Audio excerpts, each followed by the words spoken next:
Hello, welcome to my channel. We are talking about United's transfer activity in the last 5 years. We have already talked about United transfer activity in 2015, in 2016, and in 2017. Today we'll be covering 2018. Also, bear in mind that we're not dividing like the summer transfer window and the winter transfer window. And when we say, for example, 2018, we are saying 2018-19 season. Okay, so when we spoke about the summer, the transfer in 2017, we're talking 17-18 season. Okay, so today we'll be talking about the transfer in 2018, which means 18-19 season. Okay, so we remember in that summer we were linked with many midfielders. uh, we were linked with many midfielders. We were linked with Fred, who was also linked with heavily linked with Manchester City, who is our rival, of course, our city rivals. And we started seeing him in the Champions League. I personally started seeing him in the Champions League. He was playing for Shakhtar Donetsk. I think Shakhtar was the first team to score in the Champions League against it, or was the first team to beat Manchester City in that time. And Fred was massive in that day. The way he played, the way he was covering everything, he was going forward, just like he started doing in these past few months for United. Now we are seeing that type of performance that he was delivering for Shakhtar day in day out. So yeah, we ended up signing Fred. Some say the 52 million pound fraud, but I don't kind of accept that in the sense of like for example, we see this a lot. The Paul Pogba, for example, he gets a lot of criticism for the transfer that he came in for. Obviously, 90 million or 100 million, if you can say in euros, which is 89 million pounds. He gets criticized a lot for his price tag, but he didn't determine that. That was between the clubs. He is just a person. He is just a player. How they value him is another story. So the price tag, I don't think it's fair to kind of judge the players according to the price they were paid. It's not like Fred stole the 52 million and he took it. It was just what it was agreed between the clubs, and then the transfer was made. So Fred, he came in that summer. There was a lot of hype around him. Brazilian players always get this hype because of the samba influence, or because of the skillful type of players Brazilians are usually. And it was a quite happy transfer to see Fred come in, because we needed a midfielder, always needed a midfielder. We thought him with Pogba and Herrera could be the perfect midfield trio.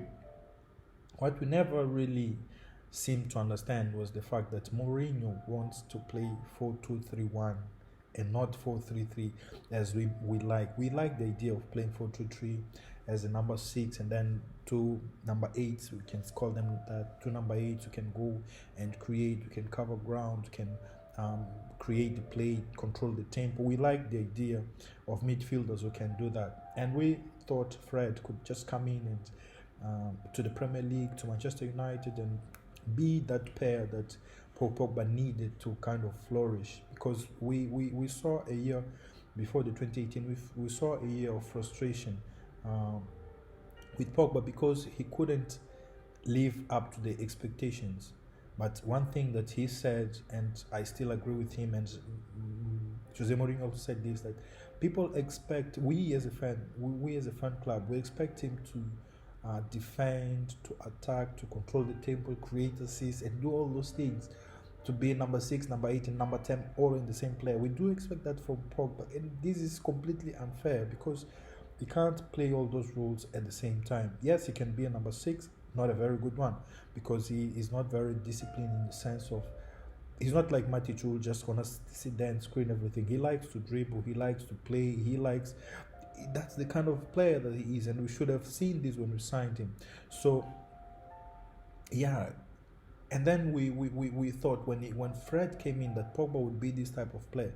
He didn't become this type of player, because he also was deployed as a defensive unit.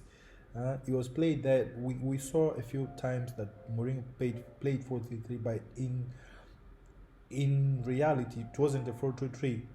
It was like a bank of four, and then three who were playing like defenders almost, especially in the big games. You saw every time Fred came, and also he didn't get a lot of. You saw Premier League is very competitive and very demanding league. And then if you, where is Shakhtar from? I think Ukraine. And then you take a team from there, and then you expect them to kind of perform in that level without adapting properly.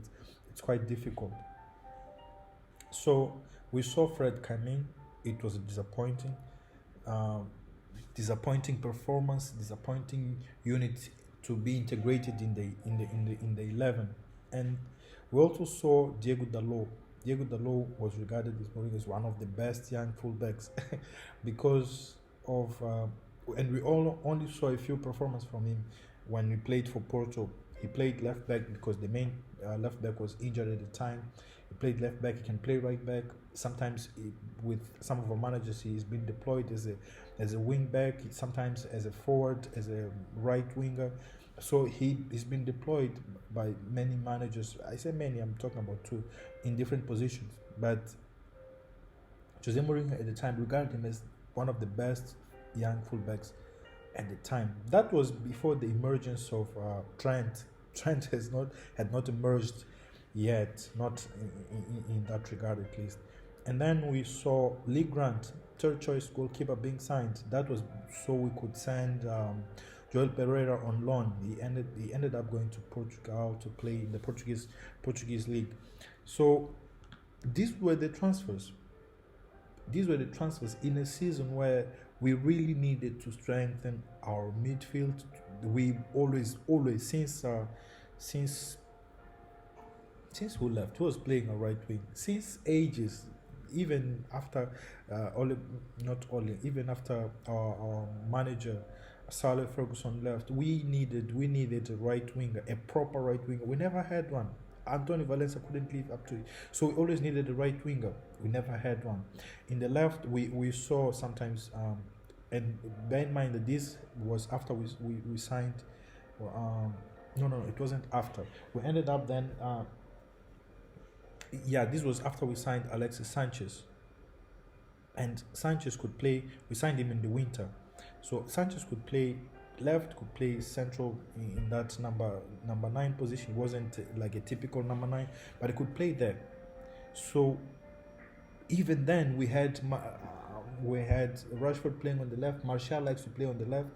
We had Sanchez playing on the left, but we had no one who could properly play in the number right on the right side of our forwards. So we needed to find someone there. We also needed a midfielder because our midfield was crap at the time, still is, but has improved a lot. But we couldn't sign anyone. Yes, and we also needed a defender. We couldn't sign a defender other than we needed a central defender. We couldn't sign one because our Victor Lindelof couldn't perform up to the expectations. Eric Bailly was always injured, and what happens in that summer was that Jose Mourinho, bear in mind that this was 2018,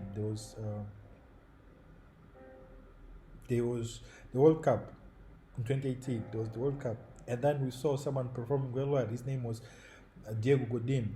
You remember him? He was at the time he was playing for Atletico Madrid. I think he was 32 or 33 years old, and he was massive in that competition. He's from Uruguay, and Jose Mourinho we were heavily linked with him. We're heavily linked with him, with Toby Alderweireld. I like Toby, and a bunch of old centre backs. I say old, but Jose Mourinho may think of them as experienced centre defenders. So we needed a centre defender, and Mourinho wanted to sign a high quality, proven centre defender. But our board wanted to sign players who could offer a resale value, who could be good in terms of the market they bring to the club, the market value they bring to the club, which I don't disagree. But when you bring, I said in the few past videos, when you bring a manager, you are bringing in his philosophies. Of course, you're not going to fulfill all of his wet dreams and all those desires. No.